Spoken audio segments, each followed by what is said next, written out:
ভারতের প্রচারণায় এবার মুখোমুখি পাকিস্তান আফগানিস্তান।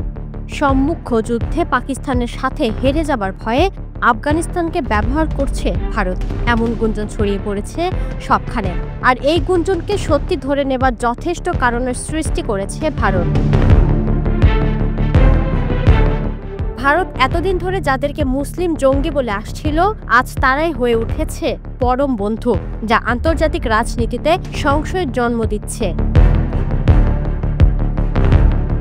2 দশক ধরে যে সম্পর্ক গড়ে উঠেছিল রক্ত, রাজনীতি আর ধর্মের সংমিশ্রণে, আজ সেটি ছিন্ন ভিন্ন। পাকিস্তানের যুদ্ধবিমান যখন প্রথমবারের মতো কাবুলে হামলা চালায়, তখন স্পষ্ট হয়ে যায় তালেবান আর পাকিস্তানের বন্ধুত্বের যুগ শেষের পথে। আর কাবুলকে জবাব দেয়া মানে ভারতকেই জবাব দেয়া।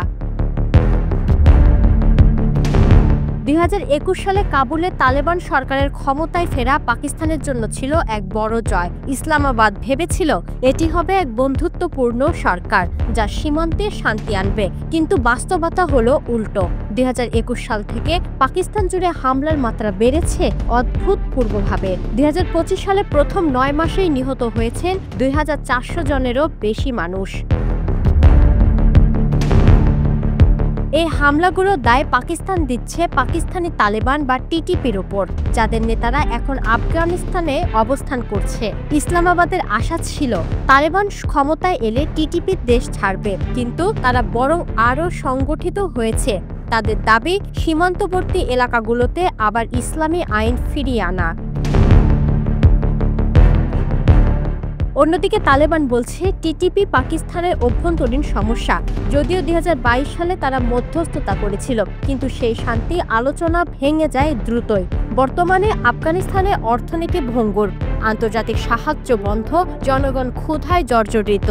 এই অবস্থায় পাকিস্তানের সঙ্গে নতুন সংঘাত তাদের জন্য ভয়াবহ হতে পারে।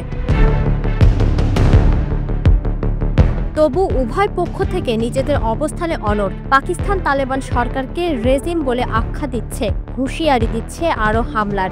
অন্যদিকে তালেবান বলছে পাকিস্তানের সীমান্ত অঞ্চলে ISIS সমর্থিত যোদ্ধারা আশ্রয় পাচ্ছে। ভূরাজনৈতিক বাস্তবতা হলো পাকিস্তান সামরিকভাবে শক্তিশালী, কিন্তু আফগানিস্তানও নির্ভর করে পাকিস্তানের বাণিজ্য পথের ওপর। যুদ্ধ উভয়েরই ক্ষতি ডেকে আনবে। যদি তালেবানের সর্বোচ্চ নেতা হিবতুল্লাহ আখুন্দজাদা পাকিস্তানের বিরুদ্ধে ফতোয়া দেন, তা পাকিস্তানের ভেতরেই ধর্মীয় উত্তেজনার সৃষ্টি করতে পারে।